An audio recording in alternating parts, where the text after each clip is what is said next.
Welcome to Contemporary American History. I'm Professor Turgison. A lot of people think history is just facts. It's just information about the past, but not me. I hold history very sacred. Sacred. The way the farmer looks at the earth and he holds it sacred. The way a Christian takes the Bible and he holds it sacred. The way a lot of people hold their marriage sacred. That's how I feel about it. So why don't we dive right in by interpreting one of the easiest events in the last 20 years of American history. Now, can someone tell me why in 1975 we pulled our troops out of Vietnam? The failure of Vietnamization to win popular support caused an ongoing erosion of confidence in the various American but illegal Saigon regimes. Is she right? Because I know that's the popular version of what went on there. I know a lot of people like to believe that. I wish I could, but I was there. I wasn't here in the classroom, hoping I was right, thinking about it. I was up to my knees in rice paddies with guns, and then we're going up against Charlie, slugging it out with him, while pussies like you were back here partying, putting headbands on, doing drugs, listening to the goddamn Beatle albums. Hey, Professor, take it easy, will you? These kids, they were in grade school at the time. And me, I'm not a fighter. I'm a lover. Well, I didn't know you wanted to get involved with the discussion, Mr. Helper. But since you want to help, maybe you can help me, okay? You remember that thing we had about 30 years ago called that Korean conflict? Yeah, where we failed to achieve victory. How come we didn't cross the 38th parallel and push those rice eaters back to the Great Wall of China and take the Berkeley brick and nuke them back into the fucking Stone Age River? How come? Tell me why? Say it! Say it! All right, I'll say it. Because Truman was too much of a pussy wimp to let MacArthur go in there and blow out those commie bastards. Good answer. Good answer. I like the way you think. I'm going to be watching you. A good teacher. He really seems to care. About what, I have no idea. Welcome to Truman's Town Hall with your host, Matt Truman.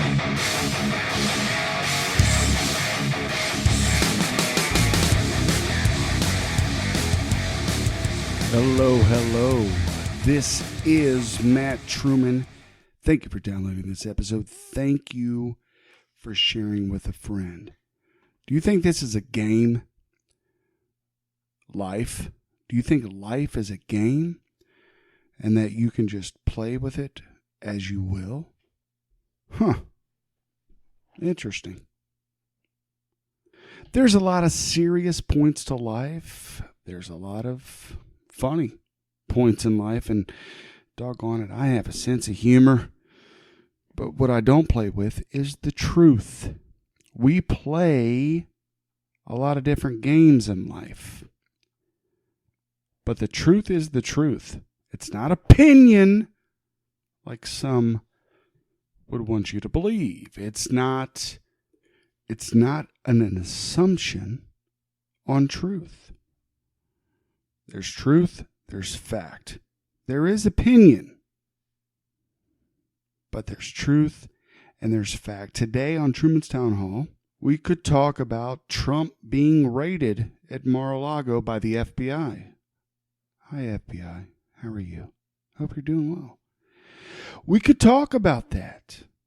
Did he have nuclear secrets? Was he going to sell to Iran? Whatever else is going on.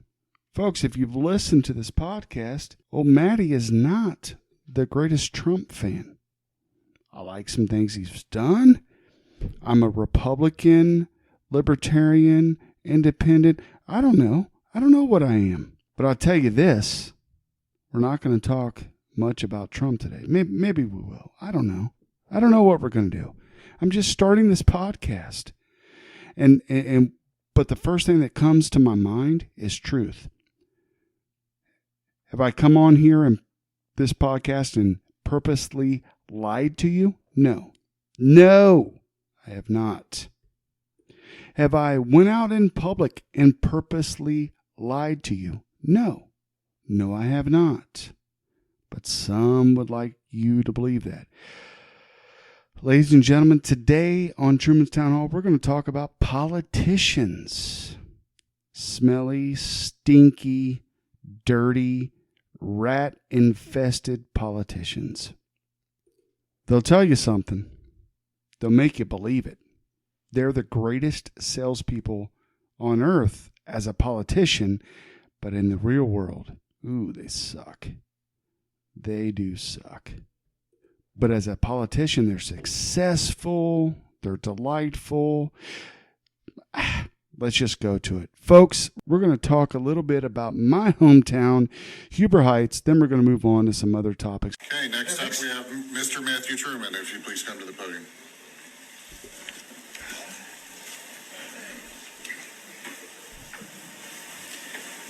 All right. So, not to drag on, I prepared this. Good evening, Mayor and Council. First, I'm proud that Huber Heights finally has a Veterans Memorial. I am a combat veteran myself. I'm here due to my concerns of political influence over boards and commissions by some of Huber's politicians. Tonight, I'd like to discuss the issue that was brought up at the last council work session on August the 1st, 2022. I was listening to hear about another item when Mayor Gore introduced the discussion to blend some of the boards and commissions together, namely the Arts and Beautification and the Military and Veterans Commission. He said, and I quote, "The Veterans Commission has not met the last two, maybe the last 3 times. This body had a lengthy discussion about why this should take place. I honestly understand the need. I do. You simply cannot get enough volunteers." Another quote from the mayor was, "We don't get a lot of applicants." He also said, "We just have to have some honest discussion here." Well, I'm here to do just that. Watching the meeting, I was infuriated. A lot of things were said that seemed to me, and I'm sure to others, that some were blaming the citizens for not stepping up. One of the counselors said, "I think the bigger problem here is not council." If I may, you are the supposed leaders and should take responsibility for not delivering on your promises, obligations, and intent. I heard another counselor say, "I think we can find some amazing volunteers if we empower our boards and commissions." I will use this quote to add, if you stop playing politics, there may have been volunteers already in place. One of the very commissions you now have to fold into Parks and Recreation was an idea stolen from community volunteers. Many veterans, in fact, in my opinion, over politics. I was a member of an organization called the Huber Heights Veterans Project. I spent thousands of my own personal dollars to help develop this nonprofit. We gathered a team of veterans, citizens, and whomever from council. We invited everyone. A few showed up. I believe because I spoke out on my personal time about some ideas of the city government, we were boxed out. And eventually, Mayor Gore led an initiative to crush us. That became the Military and Veterans Commission. We partnered with other nonprofits to hopefully bring the banners you now see out here on Veterans Parkway, Taylorsville Road. The city manager at the time denied our plan for banners, only to say something along the lines, "We can't pick and choose which nonprofits we work with." This, in my opinion, wasn't the case because shortly before or after, I can't quite remember, the city was partnering with some type of gardening operation that I don't believe even got off the ground. The city most certainly chooses who to partner with, and it's all done behind closed doors. It doesn't matter who it impacts. Even a good, diverse veteran organization willing to work their tails off to raise the money for veterans memorials, banners, outreach, and so much more were denied and essentially eliminated over politics. We took on the endeavor so the taxpayers didn't have to pay for any of it. They're paying for it, over $1 million. When politics bleed in, some politicians' egos can't take it. They don't care where the money comes from as long as the group I headed, HHVP, had no longer a purpose in the city of Huber Heights. That's wrong. Back then, some were telling others it was because the city could do it better. So, if you plan to encourage volunteers and work with nonprofits, I say outstanding. I would also suggest you start anew. First, Mayor Gore, you should apologize to the veterans and the taxpayers of Huber Heights. Why? Because you led the Veterans Commission initiative while there was already veterans out there doing the work. You also knew all of the intimate details behind our work. You, with some others, I'm not speaking about the commission who developed your idea, killed our nonprofit. There are some others on this dais and throughout the community who wonder why you have trouble finding people to help. May I suggest you start over today, admit you were wrong, apologize, and never allow politics to block good things from folks who may simply disagree with your proposed legislation or the inventive handling of the charter. Don't let politics destroy nonprofits or push away volunteers. Then maybe I think there will be folks willing to forgive and move forward. That's it. Matt, as always, appreciate you being here. Thanks for your opinions. Mayor, Yes. Thank can you. you please state where you live on what street in Huber? I don't live in Huber. Okay, thank you. I lived in Huber Heights for 37 years. I volunteered for the Parks Cleanup Initiative where you adopt a park way back in 07. I sat on the Charter Review Commission for many months. I volunteered all over the city. Where did you volunteer? Would you like the list? Yeah, go ahead. St. Peter's School, Sunday school teacher, 4-H advisor, picked up trash. So what do you have to do with this? Okay, so this is citizens' comments. This is Mayor, not- you invited me this up is here to not- have this I discussion, sure did. and you don't want to have it. I invited you to speak your mind and I say what welcome you comments to attend a have. meeting anytime you'd like to speak on the matter. We have had Facebook conversations and we've had phone conversations. We've talked about this at great length, and so you got nothing to say. So, Matt, Thank you for proving I am right. you and I have had numerous discussions, private Right. discussions, phone calls, and I have been truthful with you, I've been honest with you, and there's nothing that I can say that's going to change your mind. You believe, you had your time. You believe that you know what my intentions were, so you're telling everybody here in this audience and who's watching that you know my intentions, and you don't. There were lots of things that went on, Okay. lots of discussion. Everybody on this council, with the exception of Ms. Kitchen, because she wasn't on council, voted yes to approve the formation of the Veterans Commission. Who wouldn't? You can go back and watch every news broadcast that was done when the Veterans Commission was formed, and you will hear me say nothing other than we know we have veterans in the community who need services, and there are services available at Wright-Patterson Air Force Base for veterans, and they don't know what's available, and we need to help link them up. Did you know about what we were doing? Hold on. So you've accused me of a lot of things, and I'm going to respond. Great. And So- I'll respond to that. Ms. Dana Fleavy approached me about creating a Veterans Commission. She works at Wright-Patterson Air Force Base. In fact, I believe Ms. Fleavy is on the Veterans Commission, and she's like the head of all family services at Wright-Pat, nationwide for the Air Force. That was her idea. I turned her over to Rob Schomer. Her and Rob got together. They talked. They're the ones that developed the idea of the Veterans Commission. So there are all kinds of documents that we have. I'll post them out. Well, there's they're on the are they on the public records portal? No, they're not on the public. Can you add those to them? Yeah, I can do that. So all the documentation, creating the Veterans Memorial, all the backstory that Mr. Schomer's created, all those things are public documents. They're all there for anybody to read, anybody who wants to see them. Over a year ago, in October of 2019, you stood at that very podium and you were thankful. You thanked us for creating a Veterans Commission.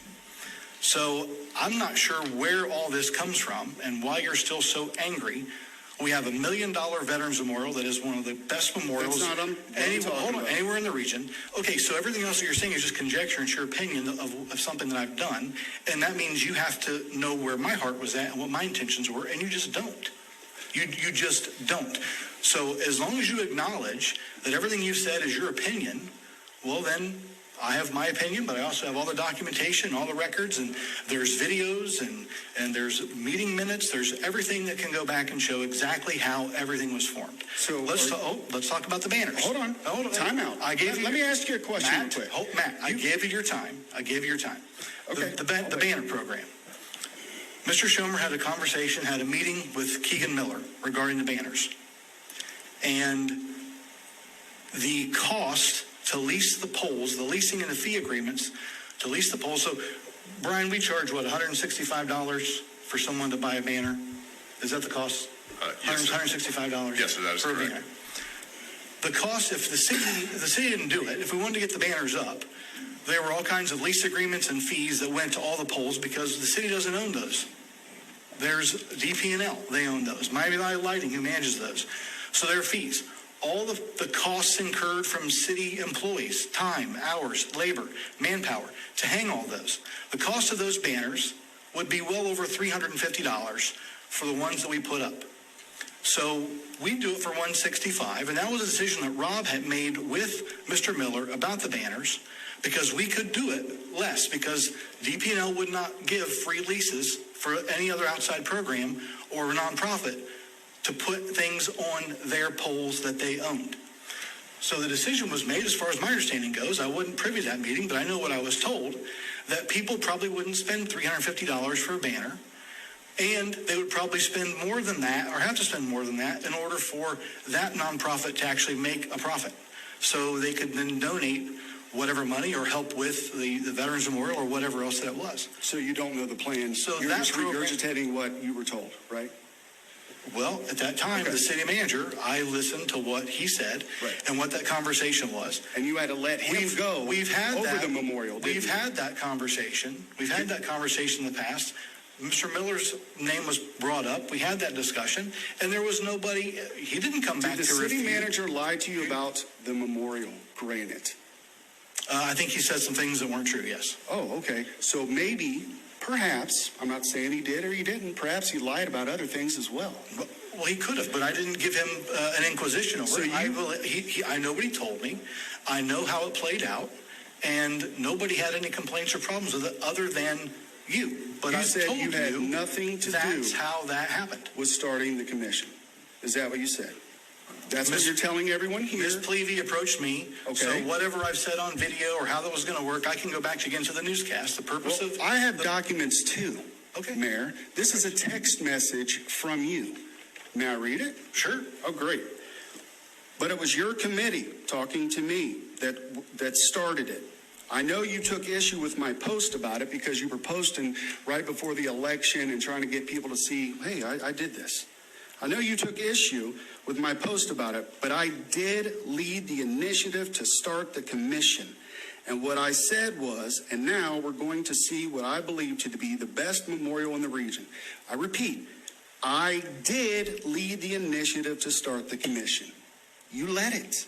Yes. It was you. Like I've told you, Ms. Plevy came to me, and then I gave her to Mr. That's what you Schomer keep saying. to start. Well, that's what happened. But I mean, I don't know you got what angry happened. because I did a podcast and I talked about certain issues up here, so you crushed our organization. Nobody said Matt, you knew we were here. Okay, How many so- updates did we do here? Matt, You got to speak. if that's what you Why feel, can't I have a if turn? that's how you feel, that's how you feel. That is your prerogative, and your opinions are your opinions, but just because they're opinions does not make them fact. It's fact So- right here. You so- lied and told everybody that you didn't have. Oh, she's the one that came to me and Yes, she no, was. you led it. I believe that was in September, October of 2018. Yes. And you were already talking to us. You volunteered to be our treasurer, for crying out loud. I did. Yeah. I wanted to help.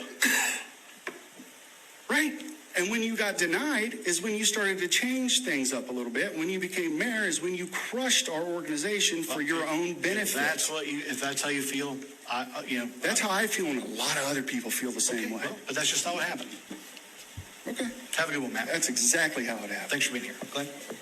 Mr. Sherman, I'll say that I appreciate all the efforts of HHVP. I appreciate the time I spent.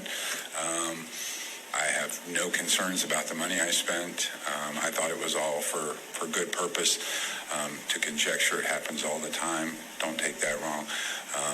A lot of people have different beliefs as to why I might have missed a council meeting. But, do your thing. I appreciate your stance on veterans in Huber Heights. You've always had a hard stance pro-veteran in Huber Heights.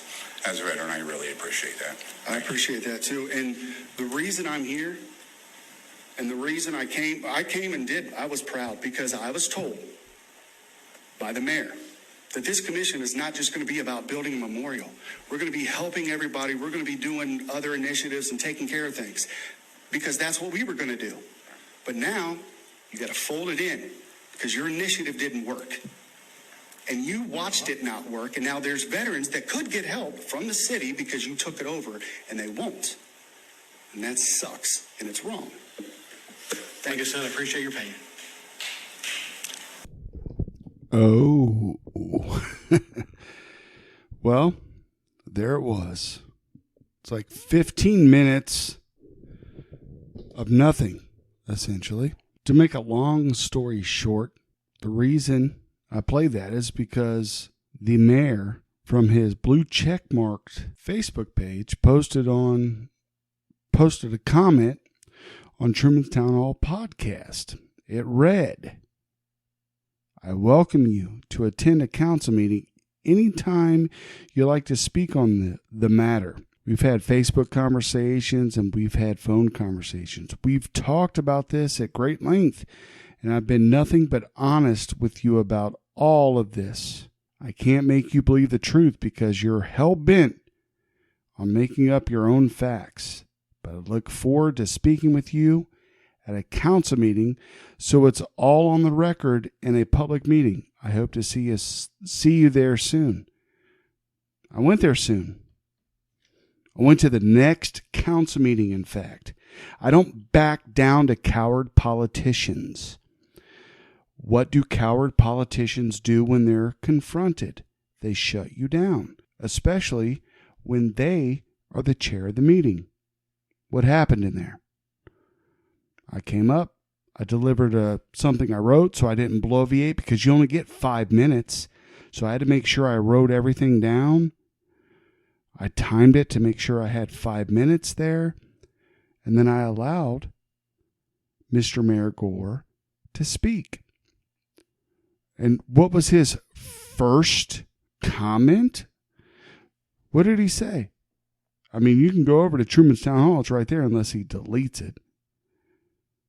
But I look forward to speaking with you at a council meeting so it's all on the record.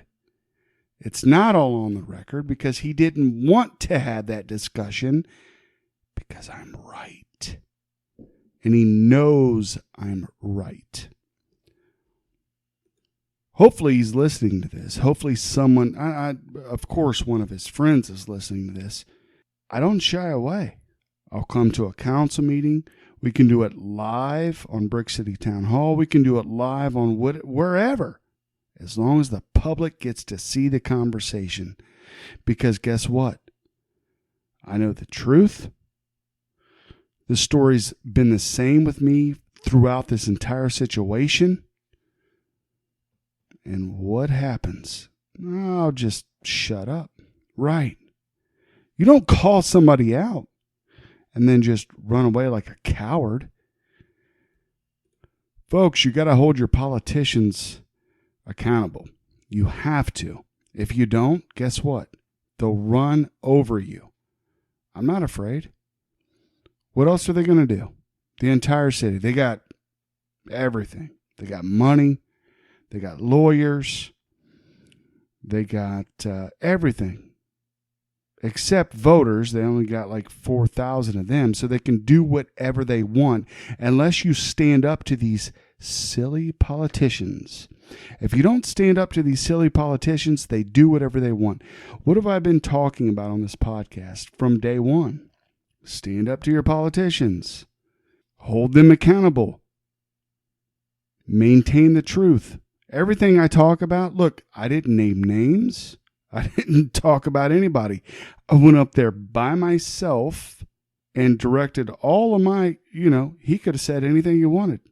How did it sound to you? He ran. He ran from the situation because he knows the truth. He knows the truth. And now you, the listener, know the truth. I've done podcasts for a long time, and I've talked about this issue, and I've drifted away from my hometown of Huber Heights. And we talk about world issues, and there's folks listening in India and Australia and Spain and South America, all over the world. Folks, this is local politics in America, okay? And thank God we have the freedom that we do for now. It may not last very long, but for now, we have this freedom. I anticipate a reaction. I anticipate kickback. And I anticipated it when I went there. And I anticipated everything he was going to say. That's why I printed out that text message and showed it. I anticipated everything he was going to do. Because Huber politics is so easy to read. It is the easiest to read. They're weak politicians. That's why he is essentially and officially a weak mayor in the city of Huber Heights. Will he ever debate? No. I would debate Mayor Gore on anything political, and he would lose. Bad.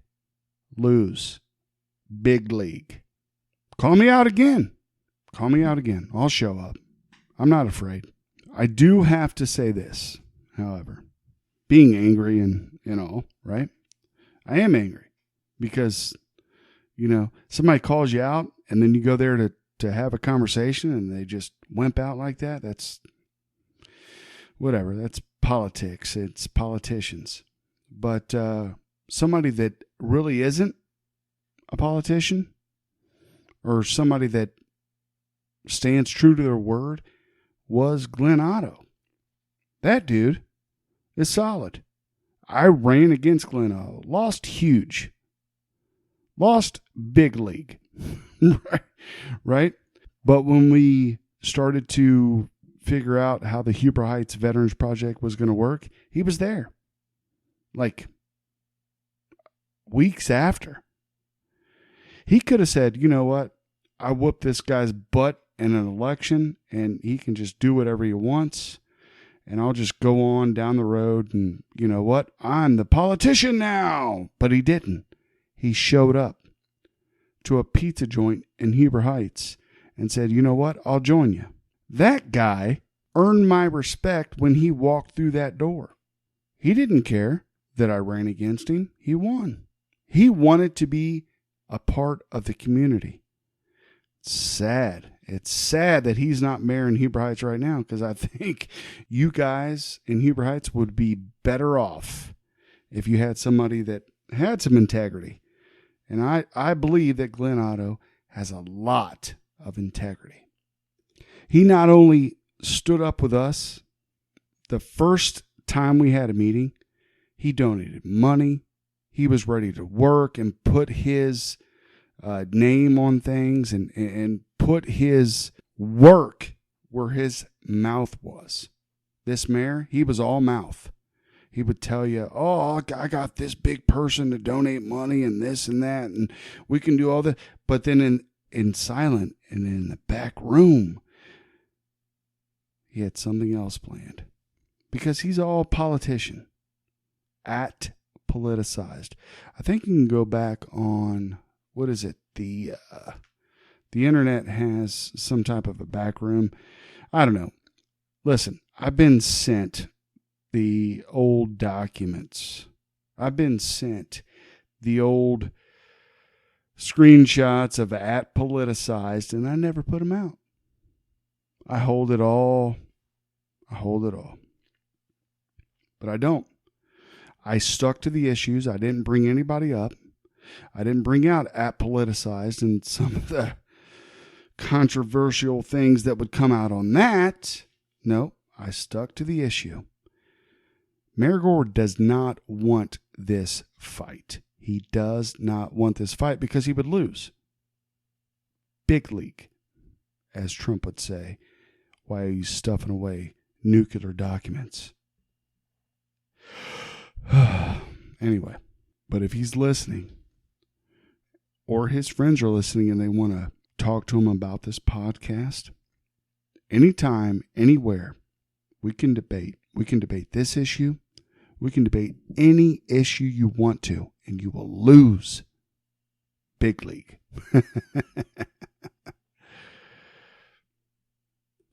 Because you're a weak mayor. Weak Mayor Gore. That's the title of this podcast. I've posted a week's worth of videos. I've done podcasts. I went up to city council. I've done a lot on this subject. And you know what? If you have the truth behind you, what else can stop you? Let them bring whatever. It is what it is. I don't care. I know the truth. I know what happens. It's okay. I know how politicians work. They'll throw the book at you, and I'm fine with that. And I'm ready for all of it. Ready for all of it. But let's move on to other things. I sent it all. I put it all out there. Be a man. Have a debate. Nope. Can't do it. You put it out there online, and then friends were saying, "Oh, are you going up?" I went up there. Didn't want to have the debate. That debate didn't happen. Oh, well. Okay. So we need to talk about other things. Folks, that's my hometown, which I moved out of, which is a whole nother story. I mean, you're welcome to do a quick little public records request with the city of Huber Heights if you want. I don't want the clerk to have to work any more than he has to. He seems like a decent dude. So why would I make him do any other work? But if you want to, you can get the email between Kate Baker and Michael Truman. That's up to you, though, if you want to.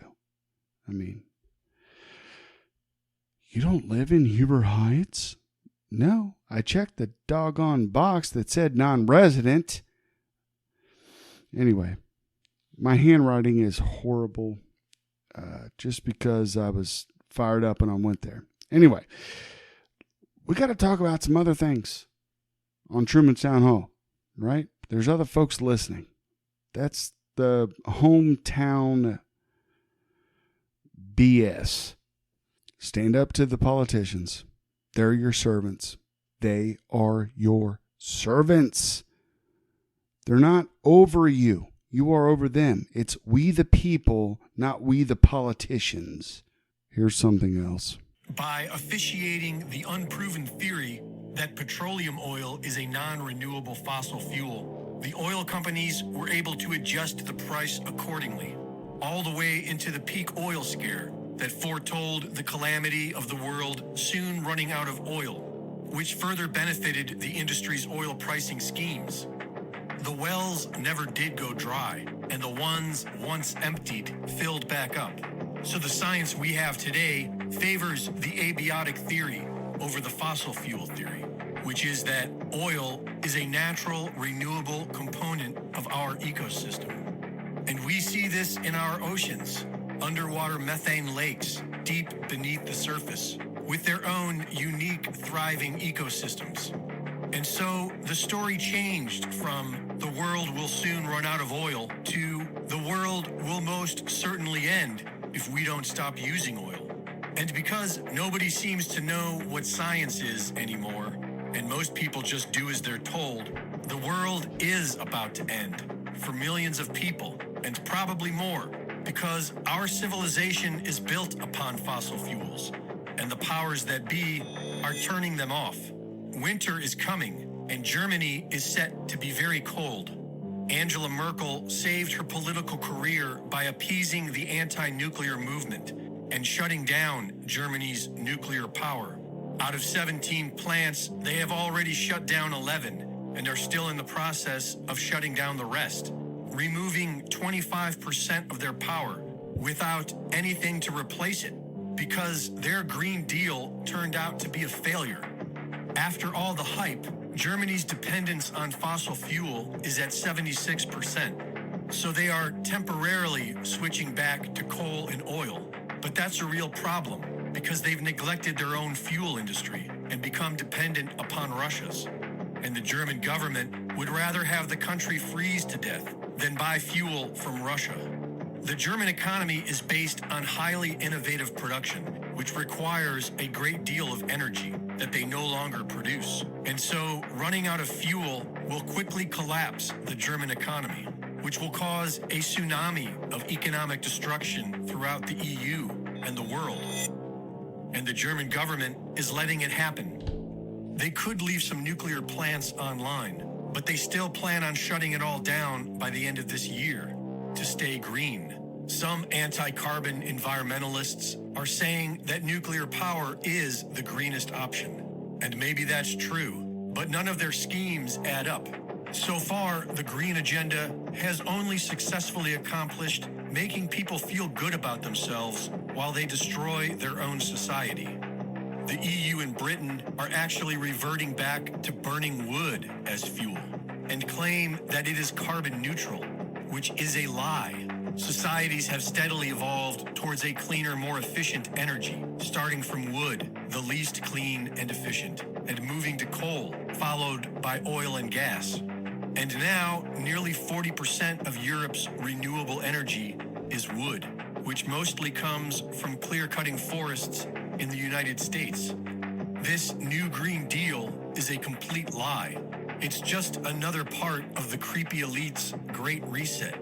These elite bloodlines want a new cashless society, but one more like the Middle Ages, which for these spoiled inbreds is the good old days. And if they succeed, it looks like Germany will get there first. And in the midst of all this chaos, the German government is focused on allowing children age 14 and older to change their gender and first names without parental permission once a year for as often as they want. This is Greg Reese. All right, that was a light and uplifting report from Greg Reese. Folks, I spent about a week and a half on this hometown issue. I hope I don't have to spend any more time on it, but I'm willing if it happens. There's bigger fish to fry in the world. There's a lot of things changing around all of us. There's economy we have to worry about, feeding our kids, taking care of our families, getting to work. I mean, there's so much to worry about than local politics. But local politics is kind of where it's at. I don't live in the city of Huberheights anymore. So I'm hoping I don't have to talk about it much anymore. But if I do, I do. It is what it is. There's a lot going on around the world. Here's another story. You know what? I'm just going to throw out a series of stories. Right? Let's throw out a series of stories for you folks to listen to and decide what you think about it. First up, wionnews out of India. Countries, Iran and the United States. There is no love lost between the two. They have been enemies for a long time now. But in the recent days, the tensions have exploded. From the nuclear deal to an alleged killing plot, Tehran and Washington are at loggerheads. So let's begin with the first issue, the Iran nuclear deal. In 2015, Iran and 6 other world powers emerged out of months of negotiation. The result was a historic nuclear deal with Tehran, which was formerly known as the Joint Comprehensive Plan of Action. Iran agreed to limit its nuclear activities, and in return, its crippling economic sanctions were to be lifted. All was well until 2018. Then US President Donald Trump felt that the deal did not go far enough. So he decided to walk away from it. Since then, tensions have escalated between the two countries. The Iran nuclear deal has seen a lot, but countries are still scrambling to save it. This time, the deal even looks within reach. Earlier this week, the European Union presented their final text, one that they said that non-negotiable. Iran has said that it has been studying the text. Today it said that European Union proposal could be accepted. This is if Tehran gets assurance on all of its key demands. This is a positive sign for everyone involved in the nuclear deal, especially for the United States and the European Union. Both sides are desperate to reach a deal. If it is reached soon, 1 million barrels of oil per day could enter the market, something that could help relieve the global energy crisis. Currently, Iran cannot sell its oil on the global market, but if a deal is reached, it will allow Tehran to do so. So any deal will be a major victory for Europe, especially as it faces a potential emergency this winter. Now, this brings us to issue number 2. An alleged assassination plot. An Iranian has been charged in the United States. His crime, well, a plot to kill former U.S. National Security Advisor John Bolton. Shahram Poursafi is a member of the Iranian Revolutionary Guards. According to Washington, Poursafi was offered to pay an individual $300,000 to kill Bolton.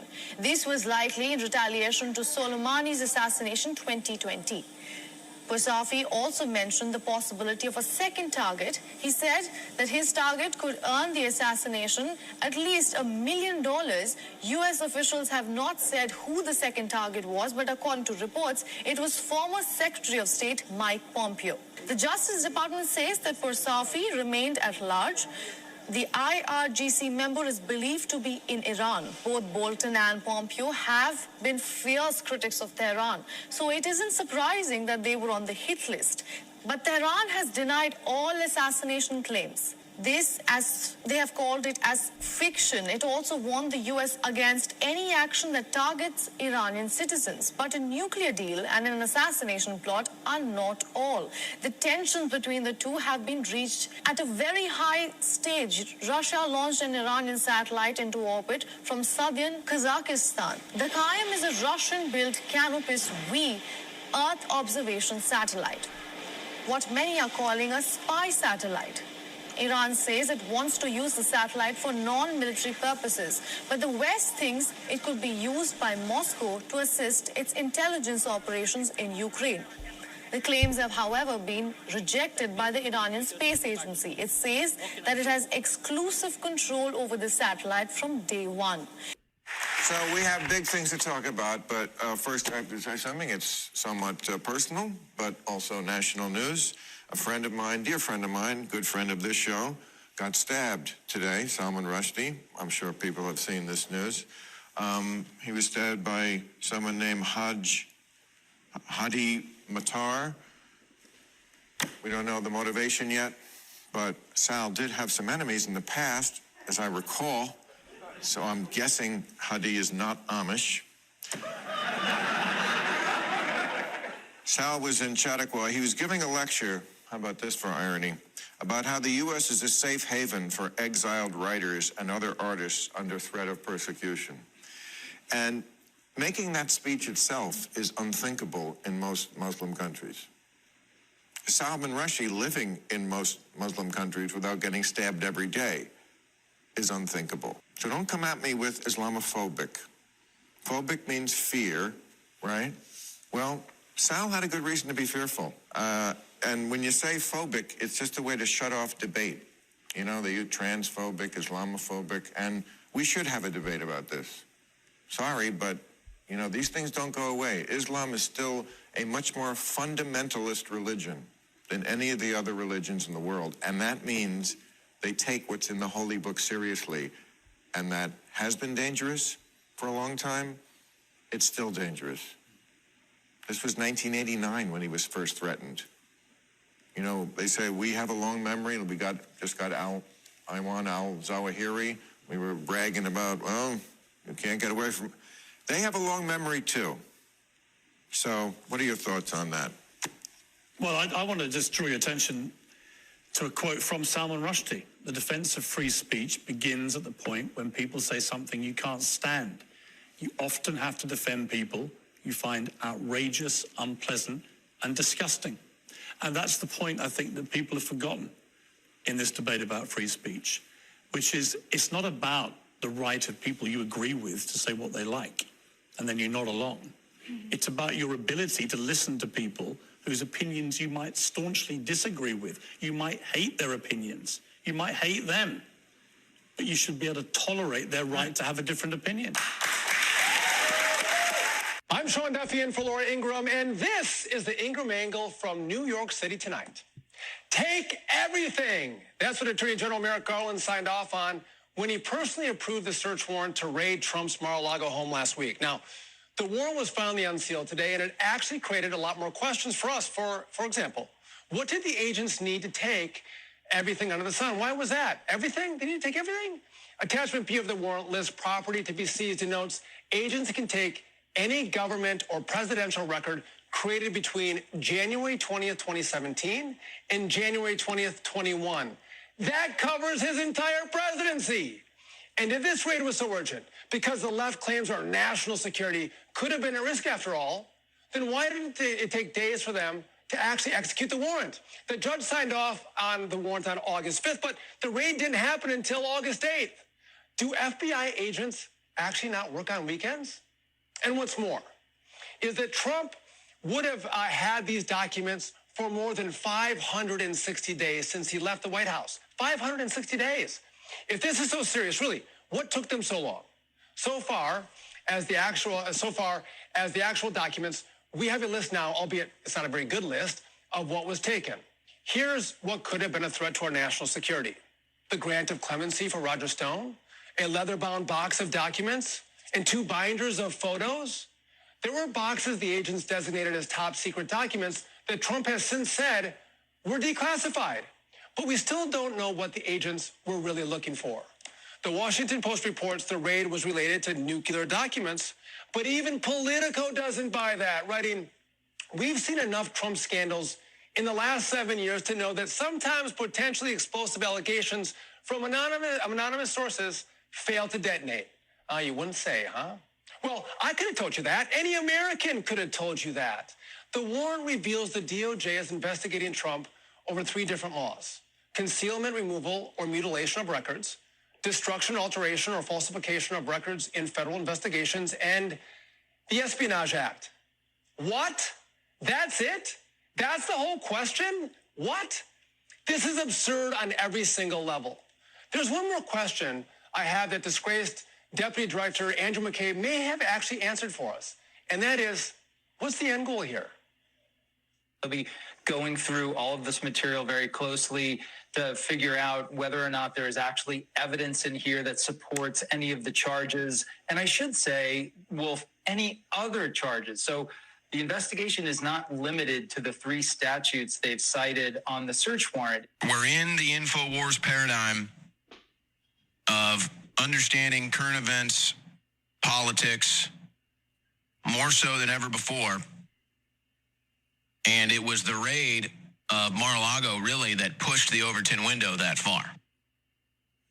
So that's one of Alex Jones' minions over on the InfoWars network. And the point that he's getting towards is that thanks to InfoWars being so crazy and the right wing becoming ever more crazy, right-wing media looks more and more like InfoWars every single day. And the dude works for InfoWars, he's out of his mind, but I think he might actually be on to something. So let's watch his full remarks. Fox News at night sounds more like InfoWars this week than ever before. So that's kind of the time period we're in now. We're in the InfoWars paradigm of understanding current events, politics, more so than ever before. And it was the raid of Mar-a-Lago, really, that pushed the Overton window that far. And so I see that as a great victory. I see that as the reinforcements arriving. I see that as the truth finally rising to the top, despite the attempts to chill free speech, censor free speech, bully, intimidate, and terrorize people from speaking the truth. It all comes from the American left in our modern political parlance. But it was InfoWars that was groundbreaking. It is InfoWars that's been set for destruction. You know this. Yeah, so he might be a lot of things, but is he really wrong? Is there much of a difference between Fox News and InfoWars? I mean, Tucker Carlson talks constantly about how much he looks up to Alex Jones. He delivers the same sort of anti-Semitic, racist, homophobic rants that you would see on an Alex Jones. Now, is this a good thing for America? Obviously not. I mean, on InfoWars, you can learn about how they're putting stuff in the water to turn the frogs gay, and they've got lasers that can combine hurricanes or maybe separate hurricanes, and Al Gore fires it from Antarctica. That's literally a thing that they say. They believe that literally every mass shooting was planned by the government. All right. So far, we've heard from wionnews, Bill Maher. We've heard from the Young Turks. We've heard from Fox News. All interesting in itself. Let's hear some more stuff. I mean, really. You folks, you can decide. I'm just playing clips. Just playing clips. You can decide for yourselves. Is it true? Is it worth listening to? Young Turks suck. That's my opinion, though. That's my opinion. I like Bill Maher. Sometimes. Perhaps I paid $245 to go see him in Cincinnati. I met the Cincinnati mayor once. Cincinnati mayor was kind of a jerk. Anyway. Let's carry on. Matt loves politicians, by the way. For weeks, James Vasquez brought you to the front lines of Ukraine through the lens of his iPhone. Now, through the scope of a new vantage point, Vasquez shares with us new GoPro footage, which was mounted to his helmet, giving us and bringing us even closer to the depths of war. I went there. I didn't know, what I was going to do, where I was going to go. I just knew I was going to get to the front line somehow, some way. You just think one of these shells, one of these mortars have my name on it. But you just kind of push through it. I mean, otherwise, we'd all be sitting in the foxhole all day and not getting out. When did you get shot? Just, From where? Scared to die. It's a never-before-seen viewpoint. What? Go to that corner, brother. Of clearing and monitoring Ukrainian villages on March 24th. No, I'm exposing myself over there. Out of your mind. But it's a new lens which shows us the complexities, tactics. I go left, you guys take right. We got enough guns on the left. Camaraderie of war. I love the smell of gunpowder. America. Welcome to Ukraine. Yeah, thank you. So my name's Rip Rawlings. I'm a former Marine infantry and reconnaissance officer. The highest command I held was battalion command, and I deployed 10 times. About 4 months ago, I went over to Ukraine, saw what was happening, and decided that I had to do something. Hey, there's just a couple things that we wanted to tie up with you. The first one is, I know that Ben had an opportunity to take a look at the motorcycles. One of the motorcycles is going over to your unit. Did you guys get a chance to take a look at it? For both retired Lieutenant Colonel Rip Rawlings and Vasquez, they say this war is unlike anything they've seen. I had an opportunity to go up near Bucha and Irpin, pretty much right after James had been left. He was fighting in that area. And so I was there, a while afterwards, but saw the damage and destruction and decided that I couldn't stand for it, and we needed to do something about it. What's it like for you to see this? Does it compare to what you've seen on your deployments? This is a lot worse. The atrocities are significant. It's, God, I can't believe how many people stayed here. Can't believe how many people stayed. It's almost too tough to talk about sometimes because, I mean, you haven't seen the likes of anything like this since, again, like you said, World War II. Another civilian. Colonel Rawlings and Vasquez linked up in Lviv to figure out a way to help former military and veterans fighting on the front lines. We supplied night vision goggles. We supplied vehicles. We were able to crowdsource funds through people's generosity. Body armor, helmets, Kevlar helmets. Now, with a common goal in mind, Did you guys have any more need for plates or plate carriers? the two have joined forces to create Ripley's Heroes. Yeah, I think there's a need for that. They say the organization is providing logistical support. Whose artillery is that? And non-lethal equipment to combat units on the ground. There's so many different languages and so many different language barriers, but, all for one common goal, which is to, liberate this country that's just being slaughtered right now. If it was 1939 and Germany was doing what it was doing at the head of World War II, what would you do? We're there right now. This is it. You have a megalomaniac ruler who is killing them wholesale, raping them, slaughtering them, and stealing everything from their country.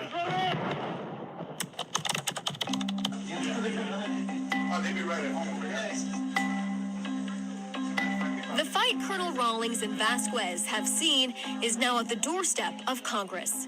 This really is an extraordinary time, and we have two very special guests with us here today to discuss this. We have James Vasquez, who is a former U.S. Army vet. He has actually fought in Ukraine already.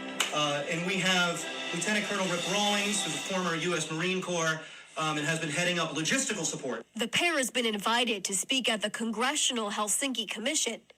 On February 24th, the free world watched in horror as war criminal Putin invaded sovereign Ukraine. For so many around the world who have devoted their lives to the cause of freedom. To discuss their experience inside Ukraine and how the United States government can better support them. The biggest issue that we have is that a U.S. citizen can go purchase a set of level 3 body armor, but you cannot purchase it and give it to a Ukrainian. Together, they're pushing legislators to update laws which right now restrict the movement of certain military technology. When James goes downrange, he's technically allowed to carry level 3A body armor helmet, but he's not allowed to carry ITAR-regulated thermal sight systems with him. The difference between us and the Russians is that thermal system in a lot of instances. But despite obstacles, their fight is far from over. Once I got there, I didn't realize how much this was going to really impact my life and how impactful it's been to me, since then. So, which is why I'm going back.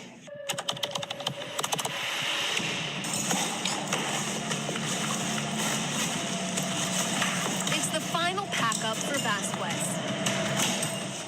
All I have left is my military gear, 2 suitcases I have to pack, and that's what I'm going back with.